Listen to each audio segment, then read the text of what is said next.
दोस्तों, जो भी लोग एयरपोर्ट पे जॉब करने का सपना देख रहे थे, उन लोगों का इंतजार था कि एयरपोर्ट पे जॉब कब निकलेगा, एयरपोर्ट पे जॉब कब निकलेगा। तो बहुत बड़ी वैकेंसी हम बोल सकते हैं एयरपोर्ट पे। इससे बड़ी वैकेंसी मैंने आज तक कभी नहीं देखा है। 3000 पोस्ट पे वैकेंसी है। दोस्तों, अगर हम बात करें तो ये एआई एयरपोर्ट सर्विसेज लिमिटेड के द्वारा ये वैकेंसी निकाला गया है। अगर आप देखिएगा तो यहाँ पे पोस्ट का भी नाम बताया गया है और इसमें कोई भी एग्जाम नहीं होता है, केवल और केवल इंटरव्यू बेस पे आपका सिलेक्शन दिया जाता है।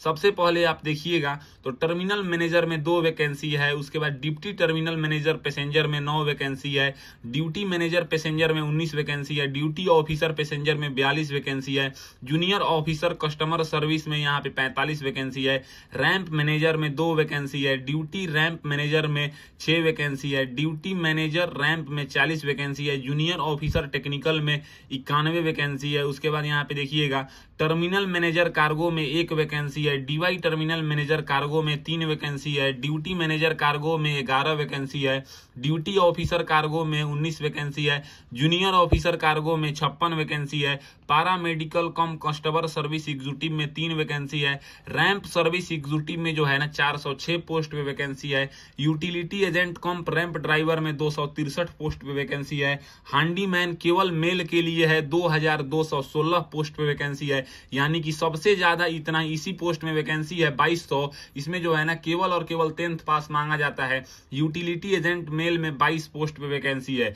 यहाँ पे अगर आप देखिएगा तो वेन्यू बताया गया है कि इस जगह पे आपको जाके इंटरव्यू देना है। जीएसडी कॉम्प्लेक्स नियर शहर पुलिस स्टेशन, यहाँ पे CSMI airport terminal 2 gate number 5, यहाँ पे शहर अंधेरी ईस्ट मुंबई, पिन 400099, ये इसका पिन कोड है। दोस्तों, इस सब मुद्दे पे हम बात करेंगे कि फॉर्म को कैसे भरना है, इंटरव्यू को कैसे देना है, सिलेक्शन लेने के लिए किन किन बातों को ध्यान रखना है, सभी चीजों को जो है ना हम A to Z चर्चा करेंगे। दोस्तों, इससे पहले आपको पूरा नोटिफिकेशन समझना होगा, तो चलिए हम नोटिफिकेशन पे चर्चा करते हैं। सबसे पहले अगर हम नोटिफिकेशन की बात करें तो आप लोग देखिएगा यहाँ पे तो बताया हुआ है कि एआई एयरपोर्ट सर्विसेज लिमिटेड के द्वारा Indian national male and female के लिए मुंबई इंटरनेशनल एयरपोर्ट पे टर्म कॉन्ट्रैक्ट बेसिस का 3 साल का ये जॉब है। अगर हम बात करें तो ये कॉन्ट्रैक्ट बेसिस का जॉब होता है। इसमें से आपको 3 साल के लिए सबसे पहले लिया जाता है, लेकिन आपको निकाला नहीं जाएगा। उसके बाद अगर हम बात करें तो यहाँ पे आप देखिएगा टर्मिनल मैनेजर पैसेंजर में बोला गया है कि आपको ग्रेजुएशन के साथ साथ 20 साल का अगर वर्क एक्सपीरियंस है तो आप इसमें आवेदन दे सकते हैं। 75,000 रुपए का सैलरी आपको दिया जाएगा। मैक्सिमम एज 55 साल से ज्यादा आपका नहीं होना चाहिए। उसके बाद अगला जो पोस्ट है वो है डीवाई टर्मिनल मैनेजर पैसेंजर। इसमें जो है ना ग्रेजुएशन के साथ साथ 18 साल का वर्क एक्सपीरियंस मांगा गया है। 60,000 रुपए का सैलरी दिया जाएगा। 55 साल से आपका एज ज्यादा नहीं होना चाहिए, तो आप इसमें आवेदन दे सकते हैं। उसके बाद जो पोस्ट है ड्यूटी मैनेजर पैसेंजर में, यहाँ पे बोला गया है कि आपको ग्रेजुएशन के साथ साथ 16 साल का वर्क एक्सपीरियंस चाहिए। 45,000 रुपए का सैलरी दिया जाएगा। इसमें 55 साल से एज आपका ज्यादा नहीं होना चाहिए। अपर एज लिमिट है, लोअर एज कम से कम 18 साल होना ही चाहिए। उसके बाद अगर हम बात करें यहाँ पे तो बोला गया है ड्यूटी ऑफिसर पैसेंजर। इसमें आपको ग्रेजुएशन के साथ साथ 12 साल का वर्क एक्सपीरियंस चाहिए। 32,200 रुपए का सैलरी दिया जाएगा। 50 साल से एज आपका ज्यादा नहीं होना चाहिए। उसके बाद जो अगला पोस्ट है वो है हमारा जूनियर ऑफिसर कस्टमर सर्विस। इसमें बोला गया है कि ग्रेजुएशन के साथ साथ आपको 9 साल का वर्क एक्सपीरियंस चाहिए। 29,760 रुपए का सैलरी है। जनरल का एज 37 साल से ज्यादा नहीं होना चाहिए। ओबीसी का एज जो है ना वो 40 साल से ज्यादा नहीं होना चाहिए। SC ST का एज 42 साल से ज्यादा नहीं होना चाहिए, क्योंकि ओबीसी और SC ST को 3 साल और 5 साल का एज में रिलैक्सेशन दिया जाता है। उसके बाद जो पोस्ट है हमारा रैंप मैनेजर। रैंप मैनेजर में बोला गया है कि ग्रेजुएशन के साथ साथ आपको 20 साल का वर्क एक्सपीरियंस चाहिए, या अगर आपने बैचलर डिग्री कर रखा है 15 साल का वर्क एक्सपीरियंस है तो भी आवेदन दे सकते हैं, या अगर आपने 3 साल का डिप्लोमा किया है 20 साल का वर्क एक्सपीरियंस है तो भी आप आवेदन दे सकते हैं। 75,000 रुपए का सैलरी है। 55 साल से एज आपका इसमें भी ज्यादा नहीं होना चाहिए।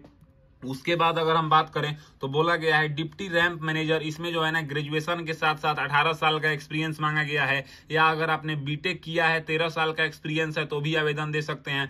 डिप्लोमा किया है 18 साल का वर्क एक्सपीरियंस है तो आवेदन दे सकते हैं। 60,000 रुपए का सैलरी है। 55 साल से एज ज्यादा नहीं होना चाहिए। अगला जो पोस्ट है हमारा ड्यूटी मैनेजर रैंप। इसमें बोला गया है कि आपको ग्रेजुएशन चाहिए किसी भी यूनिवर्सिटी से, या अगर आपने ग्रेजुएशन नहीं किया है 3 साल का डिप्लोमा किया है मैकेनिकल में, इलेक्ट्रिकल में, प्रोडक्शन में, इलेक्ट्रॉनिक्स में, ऑटोमोबाइल में और 16 साल का वर्क एक्सपीरियंस है तो यहाँ पे आप जो है ना इसमें आवेदन दे सकते हैं। 45,000 रुपए का सैलरी है।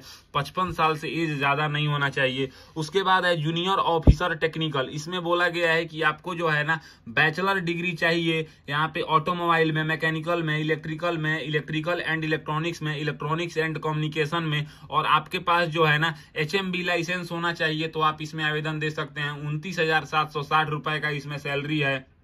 जनरल का एज 28 साल से ज्यादा नहीं होना चाहिए। ओबीसी का एज जो है 31 साल से ज्यादा नहीं होना चाहिए। SC ST का एज 33 साल से ज्यादा नहीं होना चाहिए। उसके बाद जो अगला पोस्ट है वो बोला गया है टर्मिनल मैनेजर कार्गो के बारे में कि आपके पास जो है ना ग्रेजुएशन के साथ साथ 20 साल का वर्क एक्सपीरियंस होना चाहिए तो आप इसमें आवेदन दे सकते हैं। 75,000 रुपए का सैलरी दिया जाएगा। 55 साल से एज ज्यादा नहीं होना चाहिए। उसके बाद जो अगला पोस्ट है वो पोस्ट है हमारा यहाँ पे देखिए DY टर्मिनल मैनेजर कार्गो। इसमें बोला गया है कि ग्रेजुएशन के साथ साथ 18 साल का वर्क एक्सपीरियंस है तो आप इसमें आवेदन दे सकते हैं। 60,000 रुपए का सैलरी है। 55 साल से एज ज्यादा नहीं होना चाहिए। उसके बाद जो पोस्ट है हमारा ड्यूटी मैनेजर कार्गो, इसमें बोला गया है कि ग्रेजुएशन के साथ साथ अगर आपके पास 16 साल का वर्क एक्सपीरियंस है तो इसमें आप आवेदन दे सकते हैं। 45,000 रुपए का सैलरी है। 55 साल से एज आपका ज्यादा नहीं होना चाहिए। उसके बाद जो अगला पोस्ट है हमारा ड्यूटी ऑफिसर कार्गो, इसमें बोला गया है कि ग्रेजुएशन के साथ साथ आपको 12 साल का वर्क एक्सपीरियंस है तो आप इसमें आवेदन दे सकते हैं। 32,200 रुपए का सैलरी है। एज क्राइटेरिया की अगर हम बात करें तो 50 साल से ज्यादा आपका एज नहीं होना चाहिए। उसके बाद जो अगला पोस्ट है जूनियर ऑफिसर कार्गो, इसमें बोला गया है कि आपको जो है ना ग्रेजुएशन के साथ साथ 9 साल का वर्क एक्सपीरियंस है तो आप इसमें आवेदन दे सकते हैं। या अगर आपने MBA किया है तो आप जो है ना यहाँ पे 2 साल का अगर फुल टाइम MBA या 3 साल का किए हैं तो 6 साल का वर्क एक्सपीरियंस है तो आप इसमें आवेदन दे सकते हैं। 29,760 रुपए का इसमें सैलरी है। जनरल का एज 37 साल से ज्यादा नहीं होना चाहिए। OBC का एज 40 साल से ज्यादा नहीं होना चाहिए। SC ST का एज 42 साल से ज्यादा नहीं होना चाहिए। अगला पोस्ट है हमारा पारा मेडिकल कम कस्टमर सर्विस एग्जीक्यूटिव। इसमें बोला गया है कि अगर आपने ग्रेजुएशन करके और डिप्लोमा किया है नर्सिंग में तो आप इसमें आवेदन दे सकते हैं। अगर आपने ये नहीं किया है, BSc नर्सिंग किया है और कंप्यूटर पे वर्क करने आता है और आपका कम्युनिकेशन स्किल बेहतर है, इंग्लिश बोलने आता है तो आप इसमें आवेदन दे सकते हैं। 27,450 रुपए का इसमें सैलरी है। जनरल का एज 28 साल से ज्यादा नहीं होना चाहिए। OBC का एज जो है 31 साल से ज्यादा नहीं होना चाहिए। SC ST का एज 33 साल से ज्यादा नहीं होना चाहिए इसमें आवेदन देने के लिए। उसके बाद है रैंप सर्विस एग्जीक्यूटिव। इसमें जो है ना 400 से ज्यादा पोस्ट पे वैकेंसी है। बोला गया है कि अगर आपने 3 साल का डिप्लोमा किया है मैकेनिकल में, इलेक्ट्रिकल में या ऑटोमोबाइल में, प्रोडक्शन में या इलेक्ट्रॉनिक्स में तो आप इसमें आवेदन दे सकते हैं। लेकिन इसमें बोला गया है कि आपके पास HMB लाइसेंस होना चाहिए और आपको जो है ना लैंग्वेज की जानकारी अच्छे से होना चाहिए। 27,440 रुपए का सैलरी दिया जाएगा। जनरल का एज 28 साल से ज्यादा नहीं होना चाहिए। OBC का एज 31 साल से ज्यादा नहीं होना चाहिए। SC ST का एज 33 साल से ज्यादा नहीं होना चाहिए। उसके बाद जो पोस्ट है वो है यूटिलिटी एजेंट कम रैंप ड्राइवर। इस नाम से ही पता चलता है कि ये ड्राइवर का वैकेंसी है। 24,960 रुपए का इसमें सैलरी दिया जाएगा।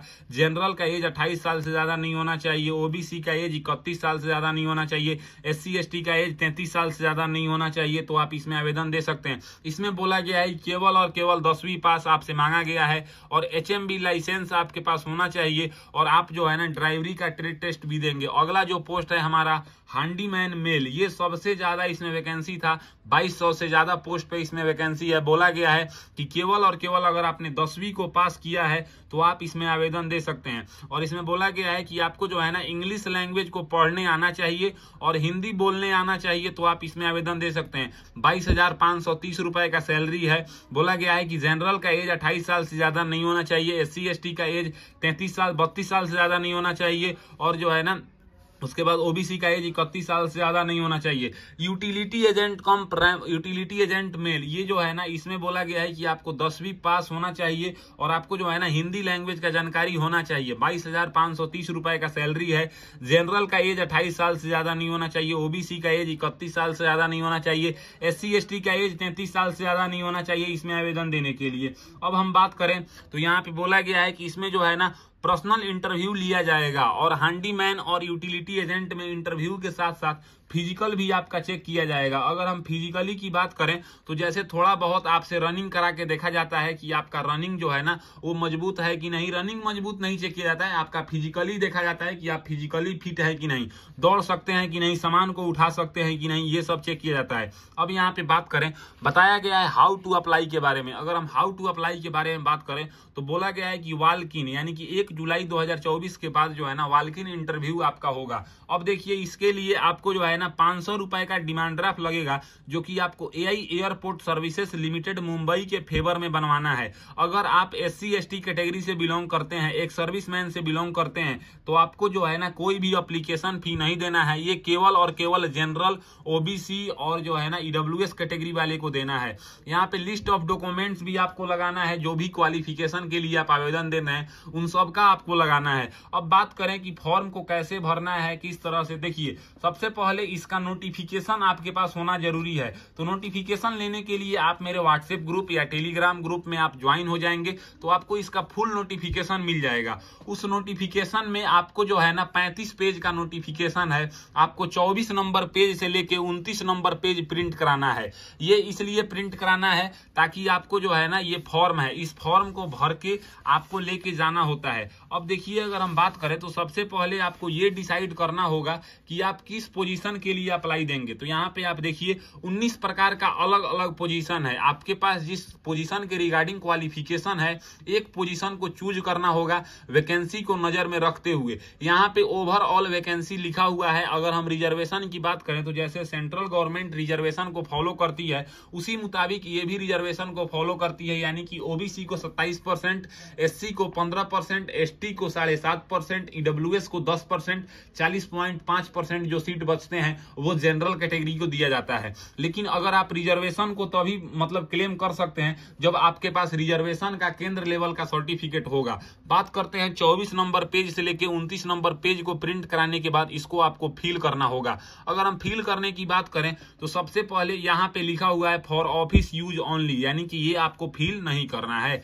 आगे में अगर बात करें तो यहाँ पे आपको एक फोटो चिपकाना होगा, इस फोटो के ऊपर आपको क्रॉस सिग्नेचर करना होगा और उसके बाद जो है ना यहाँ पे पोजीशन अप्लाइड फॉर, आप किस पोस्ट के लिए आवेदन दे रहे हैं, हैंडीमैन की, यूटिलिटी एजेंट की, यूटिलिटी एजेंट कॉम्प रैंप ड्राइवर या यूटिलिटी एजेंट रैंप के लिए जो भी पोस्ट के लिए आप आवेदन दे रहे हैं उस पोजीशन का नाम यहाँ पे लिखेंगे। उसके बाद यहाँ पे बताएंगे क्या आपका एम्प्लॉयमेंट एक्सचेंज में रजिस्ट्रेशन हुआ है। अगर हुआ है तो आप यस करेंगे तो यहाँ पे रजिस्ट्रेशन नंबर लिखेंगे, अगर नहीं हुआ है तो आप यहाँ पे नो कर देंगे। उसके बाद यहाँ पे 1 नंबर में आपको अपना पूरा नाम लिखना है 10th के सर्टिफिकेट के अकॉर्डिंग, जैसे फर्स्ट नेम, मिडिल नेम और सरनेम। अगर आपका नाम ऋतिक कुमार है तो आप फर्स्ट नेम में ऋतिक लिखेंगे, सरनेम में कुमार लिखेंगे। अगर आपका नाम ऋतिक कुमार सिंह है तो फर्स्ट नेम में ऋतिक लिखेंगे, मिडिल नेम में कुमार लिखेंगे और सरनेम में सिंह लिखेंगे।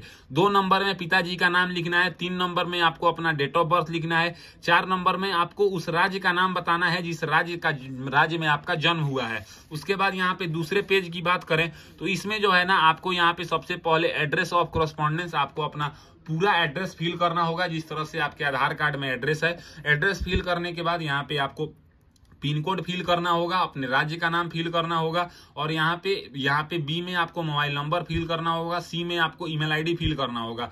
6 नंबर में आपको बताना है कि आप मेल हैं कि फीमेल हैं। 7 नंबर में यहाँ पे आपको जो है ना सबसे पहले देखिए बोला गया है कि आपको एक्स मार्क करना है, आपको सही का निशान नहीं लगाना है। तो सबसे पहले अगर आप अनमैरिड हैं तो अनमैरिड में एक्स मार्क करेंगे, मैरिड हैं तो मैरिड में एक्स मार्क करेंगे, सही का निशान नहीं लगाएंगे।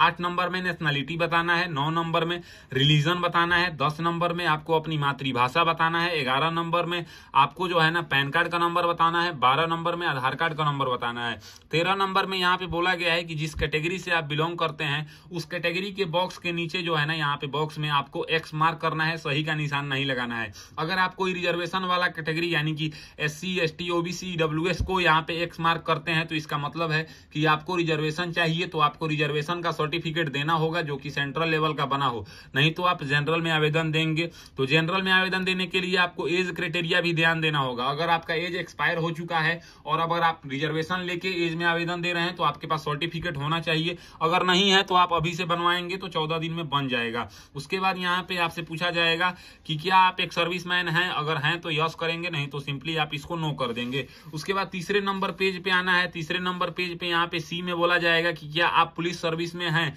अगर हैं तो आप इसको यस करेंगे, नहीं तो आप सिंपली इसको नो करेंगे। उसके बाद बोला जाएगा कि अगर आप कोई भी गवर्नमेंट हो, पब्लिक सेक्टर अंडरटेकिंग हो या सेमी गवर्नमेंट में अगर आप काम करते हैं तो उसका नो ऑब्जेक्शन सर्टिफिकेट लगाएंगे, अगर आप यहाँ पे यस करेंगे, नहीं तो सिंपली आप इसको यहाँ पे नो कर देंगे। उसके बाद यहाँ पे 14 नंबर में क्वालिफिकेशन के बारे में पूछा गया है। अगर हम क्वालिफिकेशन की बात करें तो सबसे पहले आपको 10वीं के बारे में जानकारी देना होगा। देखिए क्वालिफिकेशन आपको जो है ना वहां तक फिल करना है जहां तक आप जो है ना जिस पोस्ट के लिए आवेदन दे रहे हैं। मान लीजिए कि अगर आप हैंडीमैन के लिए आवेदन दे रहे हैं तो आपको सिंपली 10th क्लास फिल करके छोड़ देना है।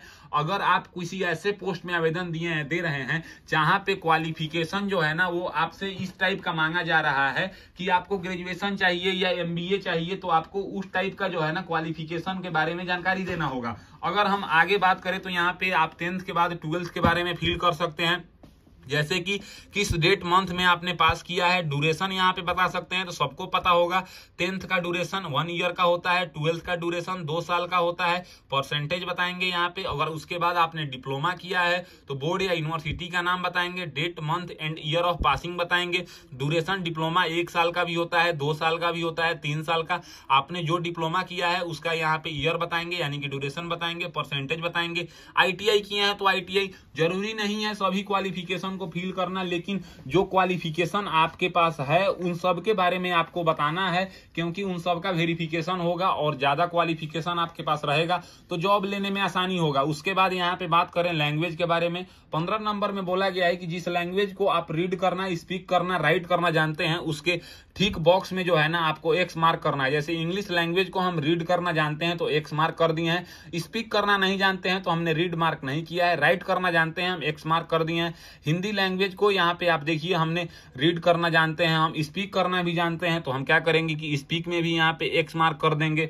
राइट करना जानते हैं तो यहाँ पे X मार्क कर देंगे। उसके बाद अगर हम बात करें तो लोकल लैंग्वेज के बारे में पूछा गया है। लोकल लैंग्वेज आप रीड करना जानते हैं, राइट करना जानते हैं, स्पीक करना जानते हैं तो बताएंगे। अब देखिए मुंबई एयरपोर्ट पे ज्यादातर तो हिंदी बोली जाती है तो उसका लोकल लैंग्वेज मान लीजिए कि आप हिंदी है। ऐसे वहां पे मराठी भी चलती है लेकिन ज्यादातर अब हिंदी यूज होता है तो हिंदी लोकल लैंग्वेज वहां का हो गया मान लीजिए। तो इस तरह से फिर आप अपनी मातृभाषा को क्या बोलना, लिखना, पढ़ना जानते हैं तो यहाँ पे आप X मार्क करके बताएंगे। ये हमारा तीसरा पेज फिल हो चुका है। इसके बाद अगर हम बात करें तो अब आता है हमारा चौथा पेज। अगर चौथा पेज में आपको क्या फिल करना है तो सबसे पहले आपको वर्क एक्सपीरियंस के बारे में बताना होगा। वर्क एक्सपीरियंस अगर आपने प्रीवियस में कहीं पे काम किया है तो उसके बारे में आप जानकारी देंगे, जैसे कि किस ऑर्गेनाइजेशन में काम किया है, किस पोस्ट पे काम किया है, कब से कब तक काम किया है, नंबर ऑफ एक्सपीरियंस ईयर में कितना है ये बताएंगे, नेचर ऑफ जॉब बताएंगे यहाँ पे। उसके बाद ड्राइवरी लाइसेंस के बारे में बताएंगे कि अगर आपके पास ड्राइवरी लाइसेंस है तो LMB है कि HMB है, लाइसेंस नंबर क्या है,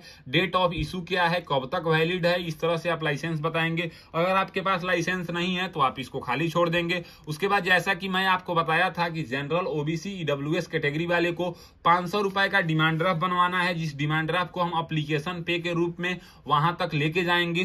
तो जाइए आप अपने ब्रांच में, इस तरह का आपको डिमांड ड्राफ्ट के लिए फॉर्म मिलेगा। इस डिमांड ड्राफ्ट के फॉर्म में सबसे पहले आपको जो है ना यहाँ पे अपने ब्रांच का नाम लिखना है, डेट लिखना है, अपना नाम लिखना है और यहाँ पे जो है ना जैसे मैंने यहाँ पे लिखा है प्रिंसिपल सैनिक स्कूल नालंदा, तो यहाँ पे आप लोगों को लिखना है AI airport services limited Mumbai और यहाँ पे 500 रुपए का बनवाना है। तो 500 रुपए का डिमांड ड्राफ्ट बनवाने के लिए 525 रुपए पे करना होता है, 25 रुपए टैक्स के रूप में कटता है। और यहाँ पे आपको आएंगे, फिर ब्रांच का नाम लिखेंगे, डिमांड ड्राफ्ट के ऊपर टिक करेंगे। यहाँ पे पेई नेम में आपको जो है ना AI airport services limited Mumbai लिखना है, अमाउंट में 500 यहाँ पे लिखना है। उसके बाद यहाँ पे जो है ना पेबल एट, तो यहाँ पे मुंबई लिख देना है और उसके हेड ब्रांच का कोड लिख देना है जो कि आपको गूगल पे मिल जाएगा। अपना मोबाइल नंबर लिखना है, ईमेल ID लिखना है, पैन नंबर लिखना है और यहाँ पे डेट लिखना है। उसके बाद यहाँ पे जैसे मैं बताया था कि 525 रुपए आपको पे करना है। इस तरह से आपको जो है ना 500 रुपए का डिमांड ड्राफ्ट में एक्सचेंज वैल्यू 25 रुपए होता है, तो 525 यहाँ पे आप अपना नाम लिखेंगे, सिग्नेचर लिखेंगे और पूरा एड्रेस भी लिख देंगे। ये application form state bank of India में डिमांड ड्राफ्ट बनवाने का है। अगर आप दूसरे ब्रांच से बनवाएंगे तो आपको दूसरा फॉर्म मिलेगा, उसमें इसी तरीके से आपको फिल करना है।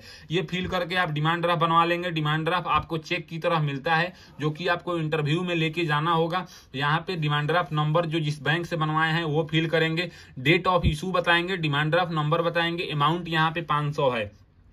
एआई एयरपोर्ट सर्विसेज लिमिटेड जो है ना, ये मान लीजिए कि ये कंपनी है, इसके अंडर और भी कंपनी है या इसी के मालिक का और भी कंपनी है, जैसे कि एआई इंजीनियरिंग सर्विसेज हो गया, एआई होटल का लिमिटेड हो गया। तो उसमें अगर आपका कोई रिलेटिव काम करता है तो उसका नाम बताएंगे, डेस्टिनेशन बताएंगे, कंपनी बताएंगे, उससे अपना रिलेशनशिप बताएंगे। अगर कोई काम नहीं करता है आप इसको खाली छोड़ देंगे। उसके बाद यहाँ पे आपको जो है ना डिक्लेरेशन में आना है। सबसे पहले आप जिस जगह से फॉर्म को भर रहे हैं उस जगह का नाम लिखेंगे, यहाँ पे डेट लिखेंगे और अपना सिग्नेचर करेंगे। अब बात करते हैं हम लिस्ट ऑफ डॉक्यूमेंट्स की। तो आपको अगर हम डॉक्यूमेंट्स के बारे में बताएं तो यहाँ पे देखिए, सबसे पहले एप्लीकेशन फी एप्लीकेबल, मतलब क्या आप में एप्लीकेशन फी लग रहा है। अगर आप में एप्लीकेशन फी लग रहा है तो आपको यहाँ पे जो है ना यस कर देना है। स्कूल लिविंग सर्टिफिकेट का जीरोक्स दे रहे हैं, यहाँ पे यस कर देंगे। 10th का जीरोक्स दे रहे हैं सर्टिफिकेट का, तो यहाँ पे यस करेंगे। 12th की जानकारी दे रहे हैं तो यहाँ पे यस करेंगे। ग्रेजुएशन का फर्स्ट ईयर का मार्कशीट दे रहे हैं तो यहाँ पे यस करेंगे। 2 ईयर का ग्रेजुएशन का मार्कशीट दे रहे हैं तो यहाँ पे यस करेंगे। मतलब जो क्वालिफिकेशन आपके पास है और उसका अगर आप जानकारी या सर्टिफिकेट का जीरोक्स करा के दे रहे हैं तो आप यहाँ पे यस करेंगे।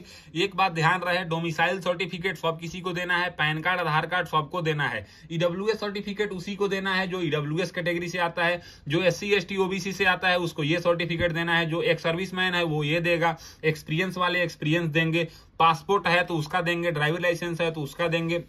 जो भी सर्टिफिकेट का आप जीरोक्स देंगे उसके बॉक्स के सामने आप यस कर देंगे। उसके बाद बात करते हैं इस एप्लीकेशन फॉर्म को फिल करने के बाद। ये हमारा 6 पेज का एप्लीकेशन फॉर्म फिल हो चुका है। अब देखिए, इसको फिल करने के बाद अब आपके मन में सवाल आता होगा कि हमको करना क्या होगा। तो देखिए, ये एप्लीकेशन फॉर्म आपको तो ना कहीं भेजना है और ना कुछ करना है, बस फिल कर लेना है, डिमांड ड्राफ्ट बनवा लेना है। और यहाँ पे आपको पोस्ट का नाम दिख रहा होगा। जैसे अगर एक बार और हम चर्चा करें तो आप देखिएगा यहाँ पे 1 नंबर से लेके 15 नंबर तक जो पोस्ट है, यानी कि टर्मिनल मैनेजर से लेके पारा मेडिकल कम कस्टमर सर्विस एग्जीक्यूटिव तक जो भी पोस्ट है, इसमें जो लोग आवेदन देंगे वो 12 जुलाई और 13 जुलाई को 9:30 बजे से 12:30 बजे के बीच में GSD कॉम्प्लेक्स नियर शहर police station CSMI airport terminal 2 gate number 5, यहाँ पे शहर अंधेरी ईस्ट मुंबई में, इस जगह पे आपको जाके इंटरव्यू देना है। अगर आप यहाँ पे 15 के बाद यानी कि 16 नंबर से लेके 17 नंबर, 16 और 17 यानी कि रैंप सर्विस एग्जीक्यूटिव और यूटिलिटी एजेंट कम रैंप ड्राइवर में आप अगर आवेदन दे रहे हैं तो आप 14 जुलाई और 15 जुलाई को 9:30 बजे से 12:30 बजे के बीच में GST कॉम्प्लेक्स नियर शहर police station CSMI airport terminal 2 gate number 5 शहर अंधेरी ईस्ट मुंबई में आप जाके इंटरव्यू देंगे। अगर आप हैंडीमैन मेल या यूटिलिटी एजेंट में अगर आप आवेदन दे रहे हैं तो आप 16 जुलाई 2024 को 9:30 से 12:30 बजे के बीच में इस जगह पे आपको जाके इंटरव्यू देना है। अब इस जगह पे आपको इंटरव्यू देने ना कोई एडमिट कार्ड मिलेगा ना आपको मेल आएगा। जैसा कि मैं आपको बताया, एप्लीकेशन फॉर्म को फिल कर लेना है। जनरल OBC EWS कैटेगरी वाले को 500 रुपए का डिमांड ड्राफ्ट बनवा लेना है। जो जो डॉक्यूमेंट्स यहाँ पे लिखा हुआ है इसमें से आपके पास जो जो है उसके सामने यस करके उसका जीरोक्स करा लेंगे और जीरोक्स कराने के बाद उसका जो है ना ओरिजिनल भी ले लेंगे। और यहाँ पे दिया हुआ डेट यानी कि जिस पोस्ट में आप आवेदन दे रहे हैं उस पोस्ट के सामने जो भी डेट लिखा हुआ है उस डेट को आपको बस यहाँ पे चले जाना है और वहां पे आपका इंटरव्यू होगा। इंटरव्यू के बेस पे ही इसमें सिलेक्शन दिया जाता है। हैंडीमैन में जो बात करें अगर और यूटिलिटी एजेंट में तो आपको फिजिकल कंडीशन भी चेक किया जाता है, यानी कि थोड़ा बहुत आपसे जो है ना सामान उठा के इधर से उधर करने को बोला जाएगा, जो कि नॉर्मल फिजिकल एक्टिविटी होता है, कोई ज्यादा नहीं होता है। तो अगर आपको भी सपना है कि हम एयरपोर्ट में जॉब करें तो मुंबई एयरपोर्ट में 3000 से ज्यादा पोस्ट पे वैकेंसी निकलती है। ऐसा मौका बार बार नहीं आएगा। आप लोग भी फॉर्म को अप्लाई कीजिए और 12, 13, 14, 15, 16 जुलाई को जाके इंटरव्यू दीजिए। उम्मीद करते हैं कि मुंबई एयरपोर्ट से जुड़ी ऑल जानकारी आपको मिल चुका होगा। अगर मेरी दी हुई जानकारी आपको पसंद आता है तो मेरे वीडियो को लाइक कीजिए एंड ऐसे ही इंफॉर्मेटिव वीडियो के लिए मेरे चैनल को सब्सक्राइब कीजिए। आज के लिए बस इतना ही। मैं आपसे विदा लेना चाहूंगा। तब तक आप लोग देखते रहिए मेरा यूट्यूब चैनल फॉर्म फिलअप की नॉलेज। जय हिंद, जय भारत।